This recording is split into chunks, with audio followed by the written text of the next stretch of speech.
এখন ভারত আর স্বৈরাচারী শেখ হাসিনা মিলে চাইছে বাংলাদেশের তাজা তরুণ প্রাণ আরও কিছু ধ্বংস করে এই বাংলাদেশের তরুণদের সাহস সম্পূর্ণরূপে ভবিষ্যতের জন্য ধ্বংস করে দিতে। কিন্তু আমরা কোনোভাবেই সেই ষড়যন্ত্রকে সফল হতে দেব না ইনশাআল্লাহ। কিন্তু কথা হচ্ছে, বর্তমান বাংলাদেশ সেনাবাহিনীর সকল উচ্চপদস্থ হাসিনার ঘুষ খাওয়া হারামখোর যত জেনারেল আছে, সব জেনারেলের সন্তানরাই কিন্তু এখন বিদেশে পড়াশোনা করে। শুধু তাই না, আপনারা জানেন মেজর জেনারেল অবসরপ্রাপ্ত আবেদিন ডিজিএফআই ছিল, সে বহু কুকর্ম করেছে। এরকম অনেকেই ছিল, জেনারেল আকবর ছিল, যারা হাজার হাজার কোটি টাকা বানিয়েছে। তারা এখন আলিশাল বিষাদ হারাম বাংলাদেশের জনগণের পয়সায়, হাসিনার দেওয়া ঘুষের পয়সায় দিয়ে এখন বিদেশে আমেরিকায় বিভিন্ন জায়গায় আলিশান বাড়ি তৈরি করেছে। সন্তানরা, তার স্ত্রীরা দামি দামি জিনিস চালিয়ে চলছে এবং বিদেশে পড়াশোনা করছে। সুতরাং কোটা আন্দোলনে বাংলাদেশের আরও 15, 20, 40, 50, 100 লাশ পড়লেও কিন্তু এই মীর জাফর, মীর মদনের সেনাবাহিনীর উচ্চপদস্থ সদস্যরা এগিয়ে আসবে না। ইতিমধ্যে আপনাদের কাছে গোপন তথ্য ফাঁস পেয়েছে যে কিভাবে সশস্ত্র বাহিনীর এক বিশ্ববিদ্যালয়ের এক শিক্ষক, এক চাকরিরত অফিসার একজনকে ধমক দিচ্ছে, হুঁশিয়ারি দিচ্ছে যে কোনোভাবেই যেন ওই বিশ্ববিদ্যালয়ের কেউই যেন ফেসবুকে বা কোনো কিছুতেই যেন কোটা আন্দোলনের পক্ষে যেন কোনো প্রকার মন্তব্য না দেয়, এমনকি কোনো প্রকার ইমোশনও প্রকাশ না করে, মানে লাইক যেন না দেয় বা কোনো কিছু না দেয়। শোনেন, এতটুকু যেহেতু প্রকাশ পেয়েছে, মনে রাখবেন যেই ব্যক্তি বলেছে এবং যারা যারা এই হাসিনার আমলে বাংলাদেশের বিরুদ্ধে, জনগণের বিরুদ্ধে কুকর্ম করেছে এবং করে চলেছে, সেই প্রত্যেকটা সেনাবাহিনী, নৌবাহিনী এবং বিমান বাহিনীর অফিসারদেরকে ঘাড় ধরে রাস্তায় নামিয়ে এদেরকে জেলে পাঠানো হবে।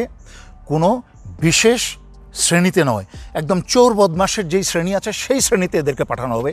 কারণ দেশদ্রোহিতার শাস্তি হচ্ছে ফাঁসি। তার বাইরে কিন্তু বাংলাদেশ সশস্ত্র বাহিনী, সিভিল প্রশাসন, এমনকি পুলিশের মাঝখানেও অনেক দেশপ্রেমিক আছে যারা দেশের এই ভয়ঙ্কর অবস্থা সহ্য করতে পারছে না, না পারছে কইতে, না পারছে সইতে। কিন্তু তারাও ইনশাল্লাহ উঠে দাঁড়াবে। ইদানিং আমি বেশ কিছু চাকরিরত অফিসারদের মতামত শুনেছি। তাদের দেশের প্রতি ভালোবাসা এবং সাহস দেখে আমি মুগ্ধ হয়েছি। আমার বুকের ভিতরে আবার আশার আলো জ্বলে উঠেছে। সেই সকল তরুণ অফিসাররা কিন্তু আবার দাঁড়াবে। অধিকার আদায়ে সংগ্রামরত দেশপ্রেমিক বাংলাদেশি ছাত্রছাত্রীদের রক্ত দেখে আর চুপ থাকতে পারলাম না, আসতেই হলো। সংক্ষেপে দুটি কথা বলে চলে যাব। গত 15 বছর ধরেই স্বৈরাচারী শেখ হাসিনা বাংলাদেশের মানুষকে হত্যা করে চলেছে। বাংলাদেশিদের সকল অধিকার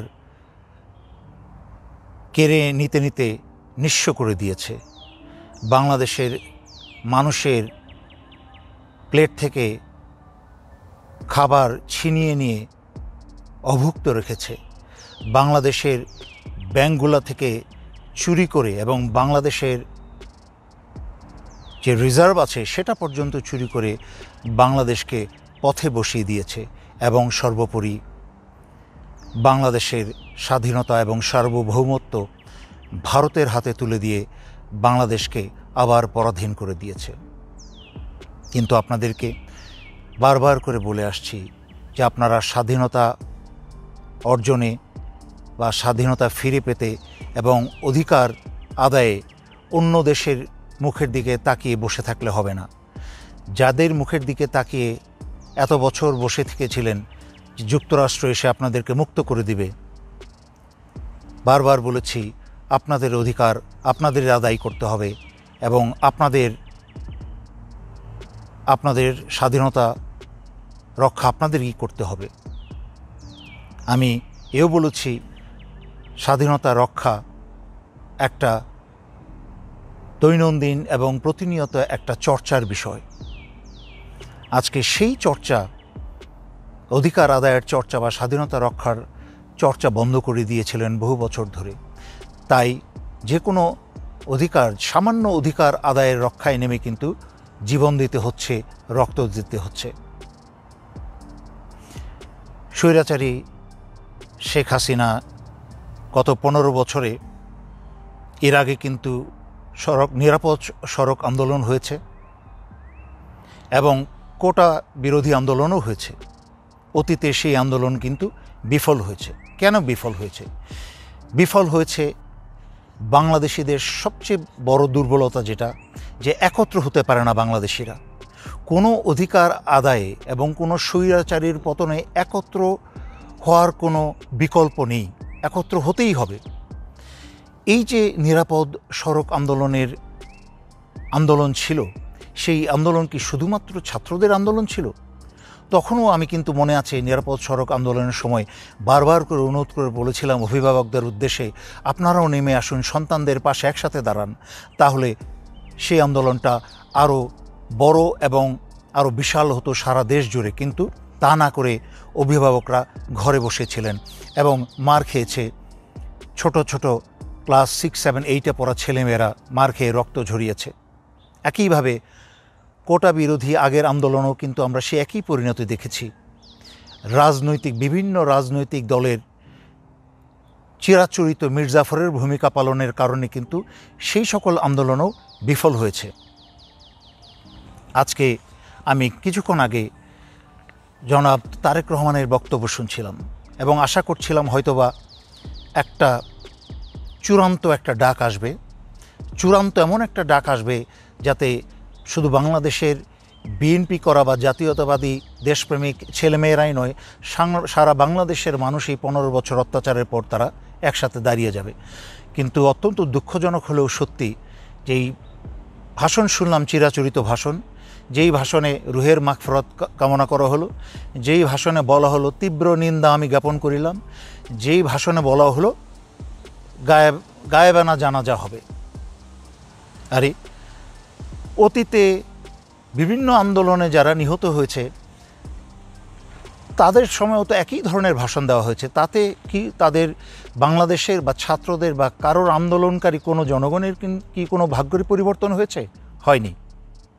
তাহলে সেই গতানুগতিক বক্তব্যই যদি আপনারা দিয়ে যান, চূড়ান্ত আন্দোলনের হোক হাতে অস্ত্র অথবা নিরস্ত্রভাবে, যেভাবেই হোক, যদি আন্তরিকতার সাথে সকল দলমত নির্বিশেষে সকল দলমতকে এবং সকল বয়সের মানুষকে একত্রে রাস্তায় নামিয়ে আনতে না পারেন, যদি সমগ্র বাংলাদেশিদের একত্র করতে না পারেন, তাহলে কোনো আন্দোলনই সফল হয়নি এবং হবে না। আপনাদেরকে বলেছি আগে যে কোটা বিরোধী আন্দোলন, এই যে সারা বাংলাদেশের ছেলেমেয়েরা রাস্তায় নেমে রক্ত ঝরাচ্ছে এবং এর মাঝখানে বেশ কিছু তাজা প্রাণ চলে গেছে। বাংলাদেশের ছাত্ররা হচ্ছে বাংলাদেশের মেরুদণ্ড, যা ছোটবেলা থেকে পড়েছি। আজকে সেই মেরুদণ্ডটাকে অত্যন্ত সুপরিকল্পিতভাবে ভারত এবং স্বৈরাচারী শেখ হাসিনা বা তথা আওয়ামী লীগ মিলে ভেঙে দিয়েছে। পাঠ্যপুস্তক সব কিছু নষ্ট করে দিয়েছে, শিক্ষা ব্যবস্থা নষ্ট করে দিয়ে তার মাঝখানে ভারতীয় বিষ প্রবেশ করিয়েছে। নাচ গান যত প্রকার নষ্টামি ভণ্ডামি আছে সব প্রবেশ করিয়েছে, যার ফলে কি হয়েছে, বাংলাদেশের শিক্ষা ব্যবস্থাটা ধ্বংস হয়ে গেছে। এখন ভারত আর স্বৈরাচারী শেখ হাসিনা মিলে চাইছে বাংলাদেশের তাজা তরুণ প্রাণ আরও কিছু ধ্বংস করে এই বাংলাদেশের তরুণদের সাহস সম্পূর্ণরূপে ভবিষ্যতের জন্য ধ্বংস করে দিতে। কিন্তু আমরা কোনোভাবেই সেই ষড়যন্ত্রকে সফল হতে দেব না ইনশাআল্লাহ। তাই আমি সমগ্র দেশবাসীর প্রতি, দল মত ধর্ম নির্বিশেষে সকল বাংলাদেশিদের প্রতি অনুরোধ রাখছি, আপনারা কোটা আন্দোলনকারী ছাত্রছাত্রীদের পাশে দাঁড়ান। সমগ্র বাংলাদেশের প্রতিটা জেলায় উপজেলায় একসাথে হাতে লাঠি বাঁশ যা পারেন নিয়ে দাঁড়ান, একত্র হন, কাউকে একা ছেড়ে দেবেন না। 20 জন 30 জনের বেশি ছোট ছোট দলে এর চেয়ে কম সংখ্যক লোক থাকবেন না, প্রয়োজনে 20 জন 30 জনের বেশি থাকবেন এবং কাউকে একা ফেলে দিয়ে যাবেন না, কেউ একা ঘরে ফিরে যাবেন না। এই একই কথা যতবার বলেছি আপনাদেরকে স্মরণ করে দিয়েছি, আমার কথা শুনেন নাই, ততবার আপনারা বিপদে পড়েছেন। যখনই আলাদা হয়েছেন আপনাদেরকে ছিন্ন ছিন্ন ছোট ছোট টুকরা করে আপনাদেরকে হত্যা করেছে, মেরেছে, জেলে ভরেছে। 7ই জানুয়ারির নির্বাচনের পরে অত্যন্ত সুপরিকল্পিতভাবে আপনাদেরকে রাজপথ থেকে বা আন্দোলনের যেই তেজ সেটাকে ভুলিয়ে দিয়ে আপনাদেরকে ভারতীয় পণ্য বয়কটের ডাক দিয়ে আনন্দে ফুর্তিতে ফেসবুকে রেখেছে, আপনারা ট্রোল করেছেন। ঠিকই কিন্তু ভারতীয় পণ্য এসেছে, ভারতীয় পণ্য হাজার হাজার টন আলু চিনি সবই এসেছে। যেই বাংলাদেশের বৈদেশিক মুদ্রা অর্জনকারী গার্মেন্টস সেক্টর, সেই সেক্টরে আপনার 75% যেখানে বৈদেশিক মুদ্রা অর্জিত হয় যেই গার্মেন্টস সেক্টর দিয়ে, সেই গার্মেন্টস সেক্টরের 80% তুলাও ভারত থেকে এসেছে। সেগুলো তো কিছুই বন্ধ হয় নাই। বন্ধ হয়েছে অলিগলির মুখে যেসব ছোট ছোট ব্যবসায়ী যারা ভারতের চকলেট, চানাচুর, এইসব লজেন্স বিক্রি করতো, তাদের দোকান বন্ধ হয়েছে, তাদের ব্যবসা বন্ধ হয়েছে। আমি আগেও ব্যাখ্যা করে বলেছি যে 6.2% ভারতের রপ্তানির যেসব বাংলাদেশে আসে তা 100% বন্ধ হয়ে গেলেও ভারতের চুলকানিও উঠবে না। কিন্তু ওইসবের আড়ালে ভারতকে সারা বাংলাদেশের বুক চিরে রেল দিয়ে দিল। আপনারা আনন্দ থাকলেন, ভারতীয় পণ্য বয়কট করুন। ভারতীয় পণ্য তো বয়কট করতেই হবে, আমি আগেও ব্যাখ্যা করেছি। কিন্তু আন্দোলন বন্ধ করে নয়, সরকার পতনের আন্দোলন বন্ধ করে নয়। সেই মূর্খতার ফল পদে পদে দিচ্ছেন। এখন কাঁদছেন, চিৎকার করছেন, আমাকে বলছেন, বিভিন্ন জায়গা থেকে ফোন করে বলছেন, কেউ মেসেজ পাঠিয়ে বলছেন, কেউ বিদেশ থেকে ফোন করে বলছেন, কেউ দেশ থেকে ফোন করে বলছেন যে প্লিজ আপনি লাইভে আসুন। কই গত নিরাপদ সড়ক আন্দোলন এবং কোটা আন্দোলনে কি কোনো জেনারেলের সন্তান হত্যা হয়েছে? হয়নি। নিরাপদ সড়ক আন্দোলনে আমার যতটুকু মনে পড়ে এক জেনারেলের সন্তান আহত বা নিহত হয়েছিল। আর বেশি লম্বা করতে চাই না। আপনারা আরেকটা আশার আলো একটা ভালো কথা বলে আমি এখান থেকে আজকে বিদায় নিচ্ছি। বাংলাদেশের উপর শ্রেণীর যারা স্বৈরাচারী শেখ হাসিনার কুকুর, পোষা কুকুর, তাদেরকে সেনাবাহিনী বা সশস্ত্র বাহিনী, সিভিল প্রশাসন, পুলিশ তাদেরকে হাসিনা পুরস্কার দিয়েছে তাকে অবৈধভাবে ক্ষমতায় বসিয়ে রাখতে।